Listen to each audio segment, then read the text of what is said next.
Hey everyone, welcome back to the probably final part of JoshCCLP4. This is Thieves Den.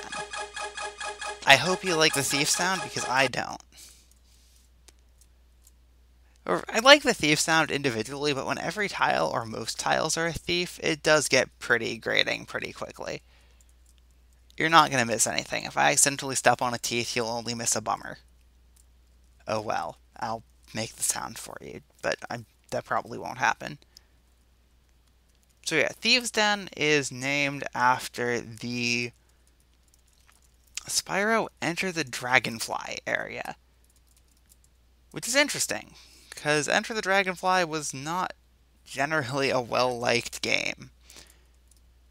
Like, I can see why. It was kind of a beta, it was almost a beta, but I had a lot of fun with it. Even replaying it more recently, I had a lot of fun replaying it. I mean, yeah, it's definitely far from perfect. It's got a lot of flaws. It's nowhere near as good as the first three. But as far as Spyro goes, it was still Spyro. And there's some pretty creative stuff done in that game as well. Then you go to Hero's Tale, and Hero's Tale was different, but it still felt like Spyro. And I really like Hero's Tale. I seem to be mostly alone in that opinion. Anyway, let's go up here and get 3 of each key. More space is always good. Let's get more keys.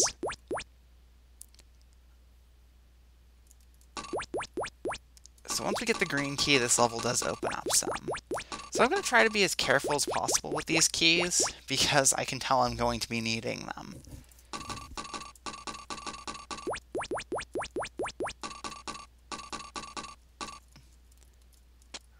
There's a lot of extra keys in this level. I think JB's optimized solution doesn't even go up into that top corner. That's good for him, but I'm not going for an optimized solution. I'm just going for any solve at all.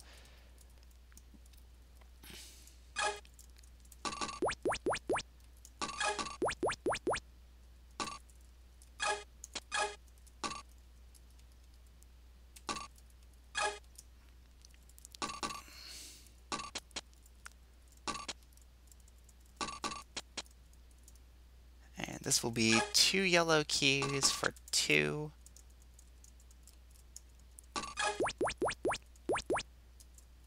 Do I want to trade 2 keys for 2 keys? That doesn't sound like a good trade.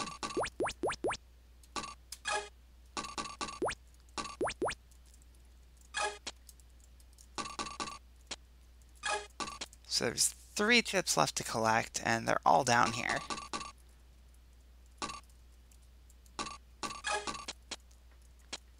Okay. So now how's this going to end? So I could go in there, but I'm going to need to go back out into the thief area, and then pass through here, and then up there, and presumably the exit's under a block. Oh, the sound again. I do really like the thief sound individually, but, and it's the same sound over and over. Pretty much any of the sounds can get a little grating. The, chip collection, and what's the other one that really doesn't? Key collection sounds don't. So yeah, that is Thieves Den. So on to Fire is My Enemy, which is one of my absolute favorite levels ever. Like, I have to admit that right now. So this uses the wall layout of Jumble from CCLP3, and I'm surprised that this level didn't outright win. Like, I'm really surprised, because I love this level. So you have an actually good two-phase Sokoban here, like better than Chemical Fire was, because this one actually requires you to use both phases instead of just phase 2.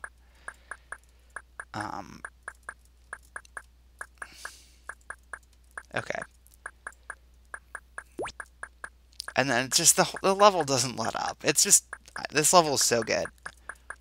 There's so many little inspirations and little sections that are just so well done that this is just such a great level.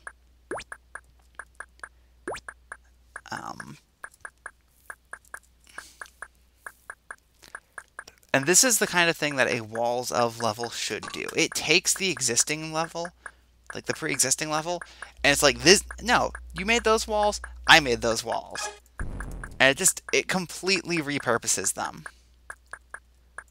I don't know if I want to leave the thief path open or the fire path open. Apparently it was the fire path. I really should have known that.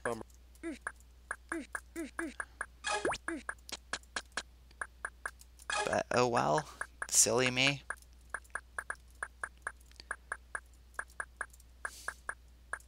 I think I can take the fire boots now, actually.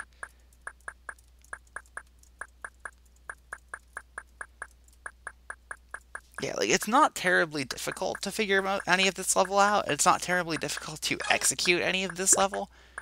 It's just a bunch of small little challenges that are all interconnected by the theme of fire. In a way, it's sort of what World of 1,000 Flames was doing, except done in such a more fun way. That's saying a lot, because I liked World of 1,000 Flames. So the hint says, think outside the box for this part. Yes, you take a block from the previous section in. Because why not? Now, here's the funny thing. I immediately noticed that you could theoretically do that. But I didn't know it was going to be part of the solution. And then it was part of the solution.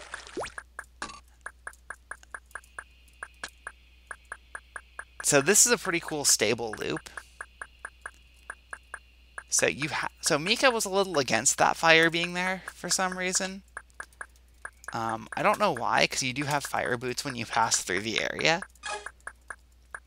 Okay, so this little section, you have to figure out which row, and once you figure out that it is the third row, you have to do a little bit of shuffling. So this part almost feels like it's inspired by In the Walls of Gravel Castle some 100 levels ago. The section above was directly inspired by Mad Maze. And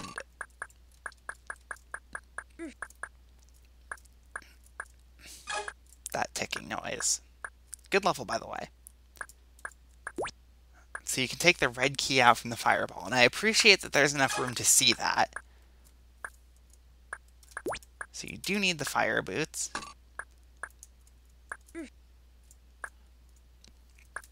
And then you immediately lose the fire boots.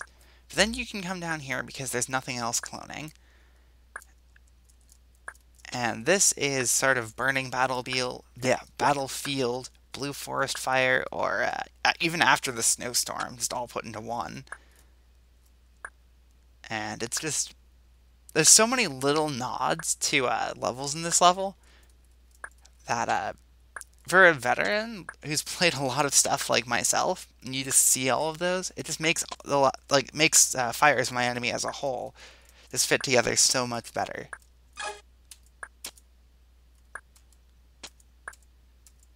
So this part right here is the reason I ultimately didn't even consider trying to fit stuff into Jumble.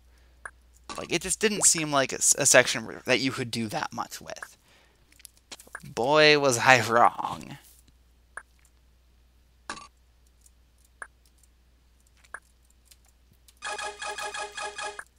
So there's plenty of levels that have used thieves to block off block pushing. I don't know if this is based on one of my levels, like specifically at airport security, but if it is, cool. If not, cool. Anyway, moving on to Missing Number, which is another Pokemon reference. And I'm playing entirely off the editor window to see if I can, because I still have that open from Golden Sand Labyrinth. Cool. So that's Missing Number. It's a level. There's a bunch of invisible walls. It is a little guessworky, and you can get trapped, but it's short. It took only 12 seconds, so that's definitely forgivable. I don't think I like it too much, but that's just my own personal taste in levels. So Twin Pines Mall is another level I have played before. We're getting a lot of those as we approach the end of this.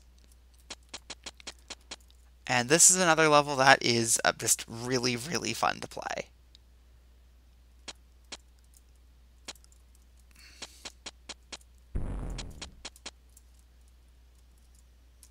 I mean, that part is a little kind of eh. But there's a lot of 4x4 rooms that all feel distinct, and even when the rooms blend together, it doesn't feel out of place like many of these, like many levels of this type tend to do.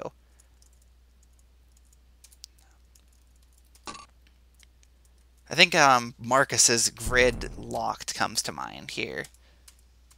The the larger 11 by 11 rooms in the 5 by 5 grid definitely don't feel necessary. I just feel like they are there to fill the space because there were no other ideas. I know that's not their purpose in the level, but that's just kind of what it feels like.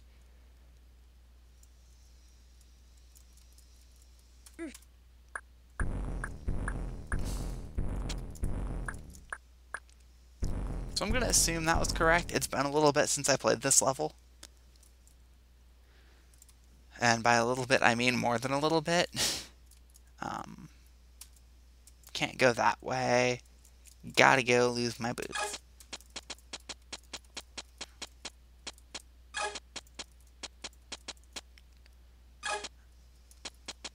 So this is another one of those sections I really like. It's a sardine can. It's like you just take the blocks and you shove them into this room so that they aren't in the way of the tank. I am hesitating a little bit just to make sure I don't get screwed over by slide delay. Or by accidentally half-weighting. So, just gotta be careful with this sort of thing. In MS, kind of a bit of a pain that you do. I don't think anything's actually causing slide delay in this level, but it's better to be safe.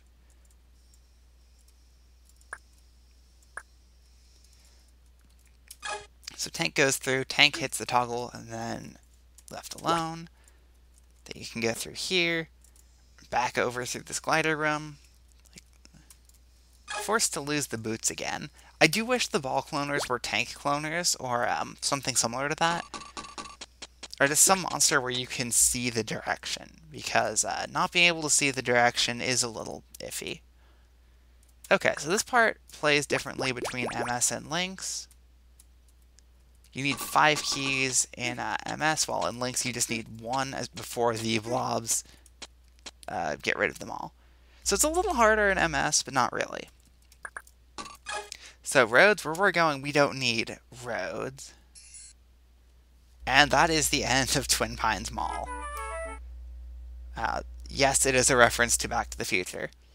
So moving on to Mental Marvel Monastery, which was, I believe, Mika's favorite from the Walls of CCLP4 competition. A lot of us considered using the Walls of Producing, partly because they are very, they're quite varied walls, and you can do a lot with them, but also partly because Andrew R. or Rakowski is kind of a bit when it comes to copyright stuff, and, you know, he'd probably throw a fit if he was still around. Yeah, it's a little bit of trash talky / drama talk, but not really. Not when everybody knows that that's probably the case. And I know I definitely considered it. I couldn't think of any way to fill the level, and what Josh did here apparently took him 5 days, and I think that was well worth it, because this is... Oh, right, I forgot. I was actually going to skip ahead to 318 and do this one last, because this would be a great level to end on, but I forgot when I got here. Oh well, like, there's been just blue blocks and learn and just a bunch of official level concepts all thrown into this, so... like, even here is a little bit of, Is that even right? No, I think what I have to do is this. Yeah, that'll let me go through here. Like, then we've got corridor, even though the room's not set up exactly the same way. And this is probably one of the trickiest parts of the level to figure out. You need to be able to free up 4 blocks from this construction, and there's 5 that you can use at the start. Of course, the solution is the same as corridor itself. The hidden key doesn't exactly help the situation. Corridor definitely never did that, but it's not too bad.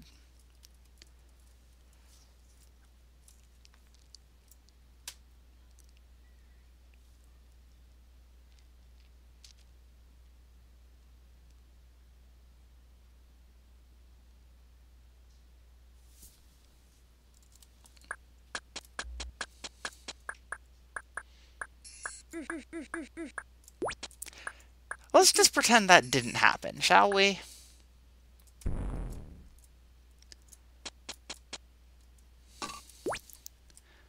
But yeah, I really do like this level. It's very well done.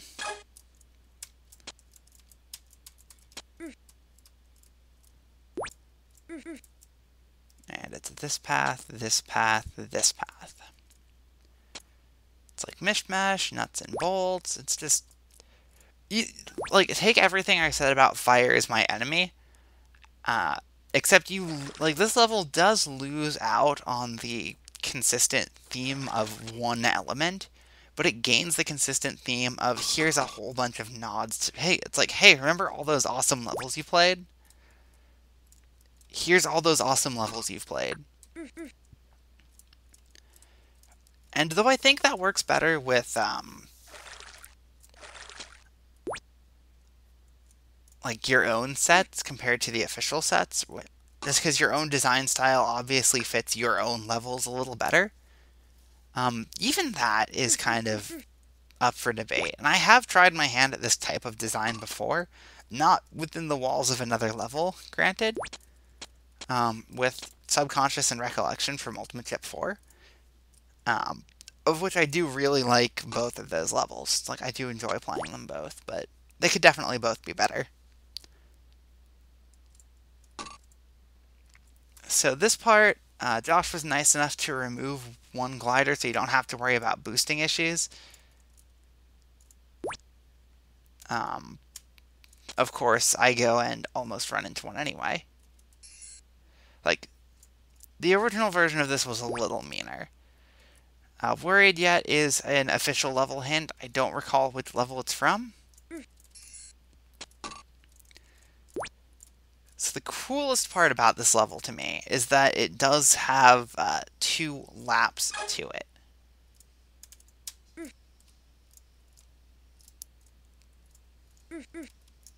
Like, I really like levels where you pass through them more than once like this. Especially because the second time is usually very different than the first. So I don't know what level this part's supposed to represent. Like, maybe Alaska? But that's not an official level, so probably not. Yeah, this level's really, really well done.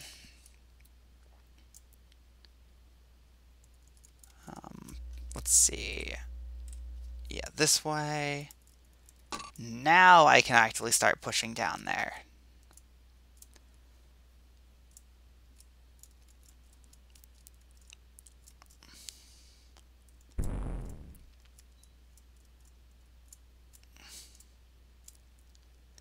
So yeah, I'm about to get the fire boots.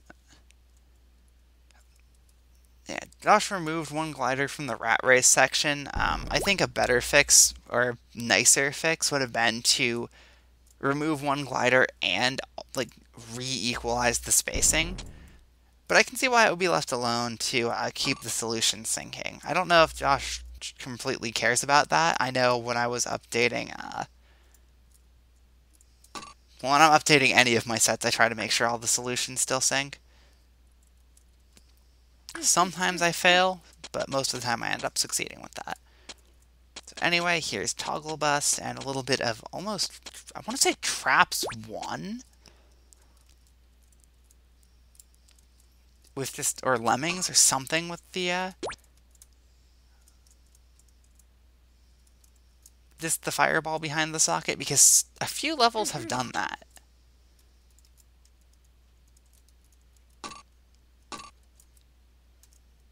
And that is Mental Marvel Monastery. So we'll move on to Spooky Sokoban right now. It's a very straightforward level. You just push blocks, and eventually they all go into the water, you get the one chip, and you can finish. There is a secret hint in this level, and I am going to be reading it, because I've read some of them, I've ignored some of them, I feel like reading this one.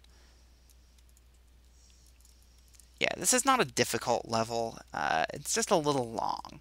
This was one of Josh's last-minute additions to his submission set, and this is probably the one I think didn't need to be added the most. Like, it's a block pushing level. There's nothing terribly interesting going on here, other than, hey, all the walls are teeth, it's potentially deadly. So yeah, nothing, like, it's not bad, it's just, I don't know, it's nothing special. And there's a lot of blocks back here, so it does take a while. And you do have to do so many of the same loops over and over. Now, the other two last-minute additions, I think, have a much better shot. I think I only gave a recommendation to one of them, but that one I'm surprised wasn't in the first place. Though I guess since I saw the original version of Watery Tunnels, which is the next level, the original version really wasn't that special, but the enhanced version, yeah, we'll call it the enhanced version, and this set is really good, and I highly recommend playing it. Okay, so we are moving block number 5 of, I think, 10. And we're a bit over 100 seconds in. Yeah, this is my biggest issue with the level. You have to go through all of these loops with every block, with pretty much every block, and there's no way around it. I get that's the point, but it is kind of annoying.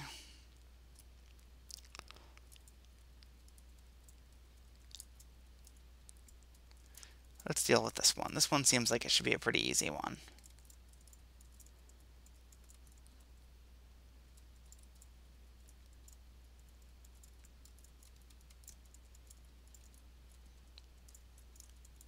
And here we are back at the typical set of loops. I'm sure there's some cool block train thing you could do to speed these up, but it would only be by a couple moves, and I don't see it right now, so I'm not even going to try. Because if I do it wrong, I cook the level. So 2 of the missing blocks are back this way. I am going to do this little double push thing, just because that'll save me a little time later. But not much, and it's not risky to do, because it's a push that doesn't get in the way of moving other blocks.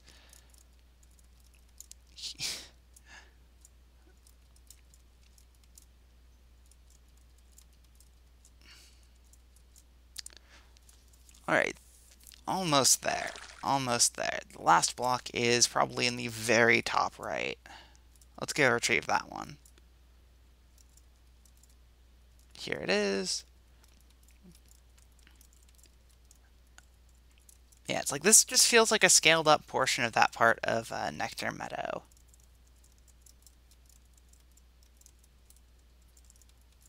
Even though I know Nectar Meadow came second. Also, one thing that's really weird to me, some of these monsters aren't in the monster order, because there's too many of them. Specifically the one right to my left. That's a little strange. Not really anything Josh could have done about that, other than, you know, scale it down. But, you know, it is what it is. Am I doing this wrong? I would hate to screw up the last block. Yeah, I was doing that wrong.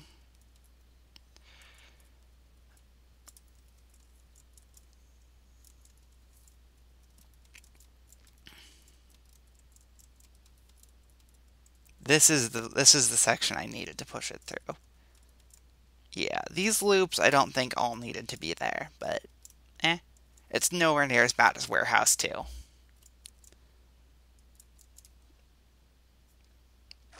So we got the chip, and now we're going to go get the secret hint, which is conveniently past the socket.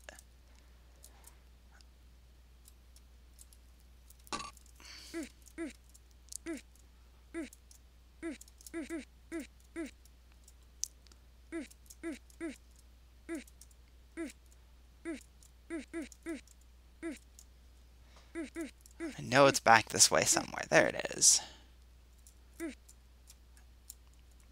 Arbitrary secret hint placement. I don't believe that was in the original version of Spooky Sokoban, but it's there. It's a thing that exists. The actual path is pretty simple. So, Watery Tunnels. 2 levels left to go. So, I like this level. Don't let the fireballs die in the water. They can't be replaced. So, I like this level because that is such a clever little puzzle to figure out how to deal with.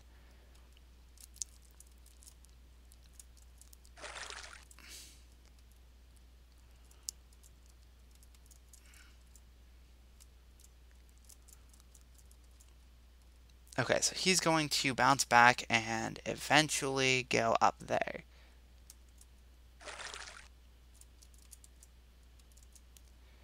And then it blows up the bomb for me. So that's the whole gimmick of the level. Move the blocks while keeping the fireball alive, and we'll use it to get to the next part of the level. It's a really cool concept, and it works very well with this level. I do need to think about this room. This room, I remember, was not that easy to work out a solution to. But yes, it was. I can send it back.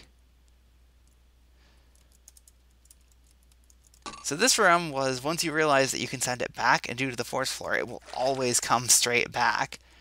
This room is one of the easiest rooms, if not the easiest, because it's now stuck there with just one block that's already in line, and it's even fairly delayed from when I put it in place.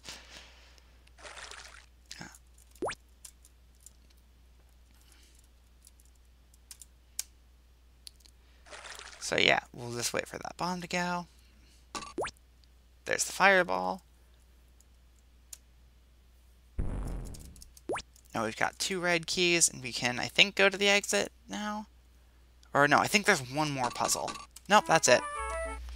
So, I guess that level's not quite as good as I originally thought it was, but it's a very fun puzzle. I wish it did last a little longer than that. Like, I wish there was a third room. Or that the solution to the second one wasn't quite so easy. Anyway, final level. Basement of the Mansion. This was originally a JoshCCLP4 level, and it's... I don't know. It's a pretty straightforward chip collection maze.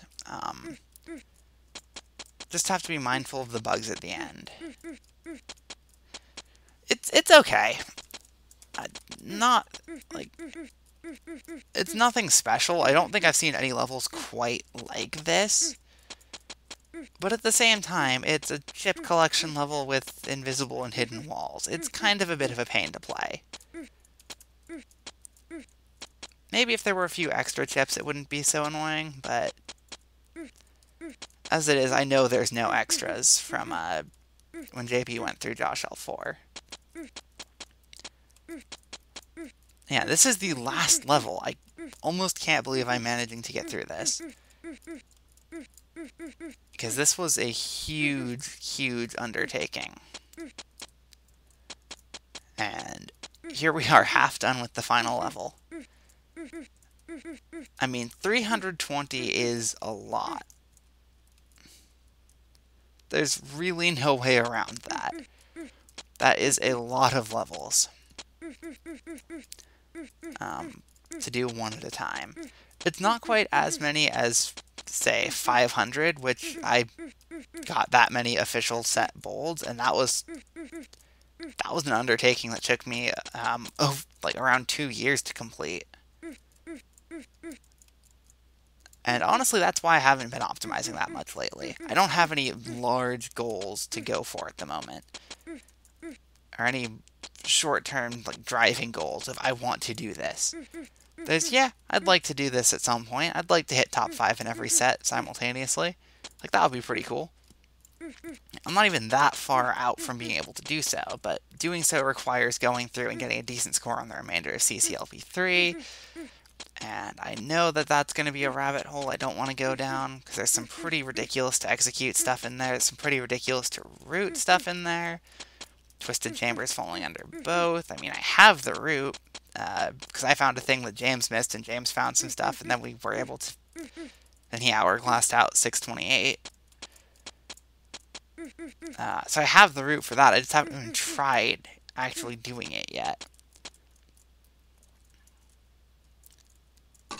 And that is Basement of the Mansion. That is JoshCCLP4 completely complete. All 320 levels. The final score of over 26 million.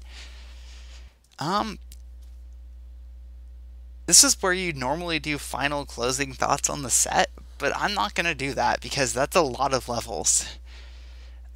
Overall, the quality did definitely go up as I went on.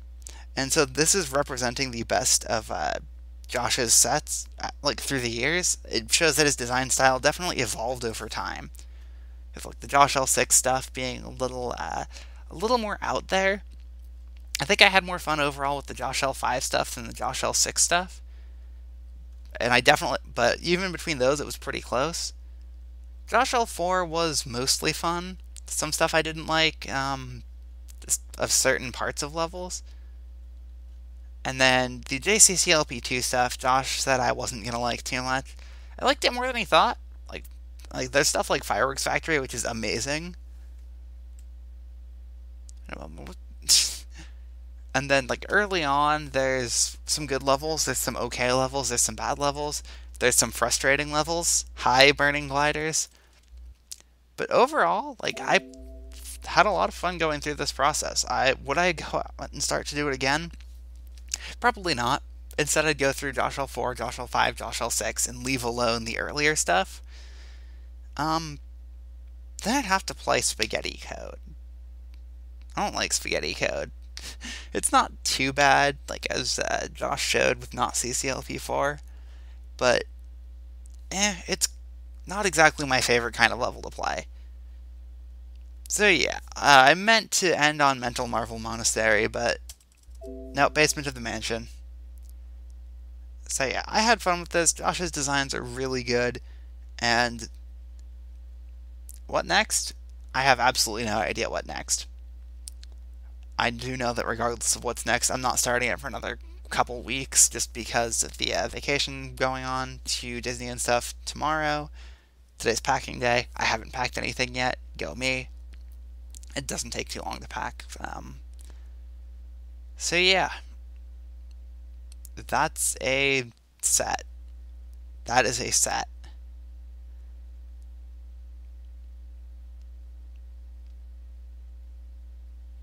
So yeah, if there's any suggestions for what I should do next, I'll see them when I get back, because this video is not going up until like May 31st-ish. Of course, that's kind of a moot point to say, because if you're watching this, the video's already gone up. And I'm just going to stop rambling on about random stuff and move on to the bonus part. Yes, there's a bonus part. The bonus part will be up the same day as this part, shortly after.